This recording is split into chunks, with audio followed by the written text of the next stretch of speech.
اپنا خون check up کرا سکتا ہے اور کسی دوسرے مریض کو اپنا خون نکال کر عطیہ بھی کر سکتا ہے۔ یہ عمل روزے پر اثر انداز نہیں ہوتا، یہی شیخ ابن باز رحمہ اللہ کی بھی رائے ہے۔ 9واں مسئلہ ٹکیوں کا استعمال، ٹیبلٹس۔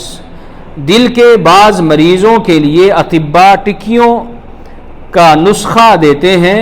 یہ ٹکیاں زبان کے نیچے رکھی جاتی ہیں اور فوراً منہ میں تحلیل ہو جاتی ہیں۔ ایسا کرنے سے مریض کو راحت محسوس ہوتی ہے۔ ایسے مریض سے متعلق شیخ ابن باز رحمہ اللہ سے سوال کیا گیا کہ ایسے ٹکیوں کے بارے میں کیا حکم ہے جسے دل کے مریض زبان کے نیچے رکھتے ہیں؟ وہ روزہ بھی ڈاکٹر کے مشورے سے رکھتے ہیں، لیکن بس اوقات افطار سے چند منٹ پہلے دل میں درد شروع ہو جاتا ہے تو اپنی زبان کے نیچے وہ ٹکی یا ٹکیاں رکھ لیتے ہیں تاکہ آرام مل جائے۔ شیخ نے جواب دیا، زبان کے نیچے ٹکیا کا استعمال کرنے سے روزہ ٹوٹ جاتا ہے، اس لیے کہ عمدن اس کا ذائقہ حلق کے نیچے اترتا ہے۔ بعض دیگر علماء عرب و عجم کا موقف ہے چونکہ یہ ٹکیاں منہ ہی میں محدود رہتی ہیں، ان کا اثر و نفوذ نہیں کرتا، اس لیے ان ٹکیوں کا استعمال بحالت روزہ جائز ہے۔ بہرحال یہ مسئلہ اختلافی ہے۔ اگر اس ٹکیا سے اثر حلق سے نیچے اترتا ہے تو بلا شبہ مفطر ہوگا، یعنی اس کا روزہ ختم ہو جائے گا۔ اگر اس کا اثر زبان تک ہی محدود ہے، حلق سے نیچے نہیں اترتا تو اس کا روزہ فاسد نہیں ہوگا۔ اس صورت میں یہ مثل کلی کے ہوگا کہ جس طرح کلی سے یعنی منہ میں پانی ڈال کر کلی کرنے سے پانی کا اثر معدے میں حلول نہیں کرتا، ٹھیک اسی طرح اس ٹکیا کا بھی اثر ہو تو اس سے روزہ نہیں ٹوٹے گا۔ نمبر 10، جلد پر مادے کا استعمال کرنا، علاج کی غرض سے ہو یا شوق کے طور پر جلد پر کسی بھی قسم کا تیل، مرہم اور کریم کا استعمال کر سکتے ہیں۔ جلد پر ملی جانے والی کوئی بھی چیز مسام کے ذریعے جلد کے نیچے خونی مواد میں جذب ہو جاتی ہے، لیکن جذب ہونے کا یہ عمل بہت سست ہے، لہذا جلد پر ملی جانے والی چیز بھی روزے کو ناقص نہیں کرتی۔ نمبر 11، دانتوں کی صفائی۔ روزے کی حالت میں دانتوں کی صفائی، سکیننگ یا دانت نکلوانا یا دانتوں کی اصلاح کرنا سارے امور جائز ہیں۔ احتیاط کا تقاضا یہ ہے کہ اس عمل کو رات کے لیے مؤخر کر دے یا دن میں ایسا عمل انجام دینے کی ضرورت میں دانتوں سے بہنے والا خون حلق سے نیچے نہ اترے۔ دانتوں کی صفائی میں استعمال ہونے والے ٹیکے بھی روزے کے لیے نقصان دہ نہیں۔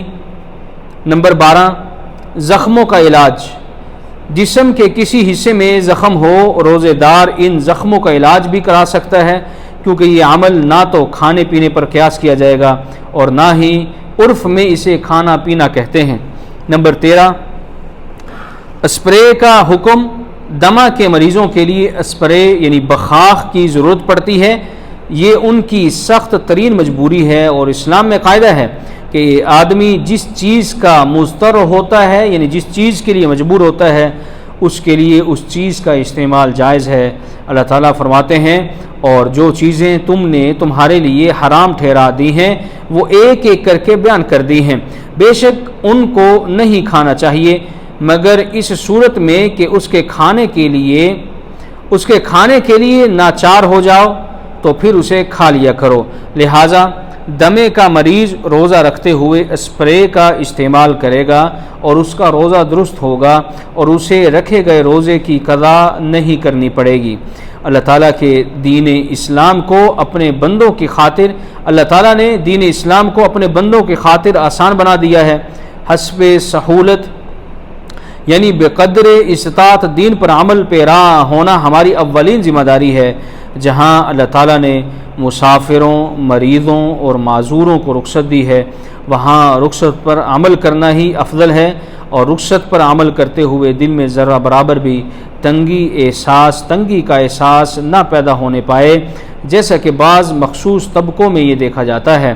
اللہ تعالیٰ سے دعا ہے کہ وہ اس رمضان تمام مریضوں کو شفائے کاملہ عاجلہ عطا فرمائے اور تمام مریضوں کو روزہ رکھنے کی توفیق، مکمل توفیق عطا فرمائے۔ اللہ تعالیٰ میرے لیے اور آپ سب کے لیے قرآن مجید کو خیر و برکت والا بنائے، مجھے اور آپ سب کو اس ذکر حکیم سے مستفید ہونے کی توفیق عطا فرمائے۔ سبحان ربک رب العزت عما یصفون وسلام علی المرسلین والحمد للہ رب العالمین۔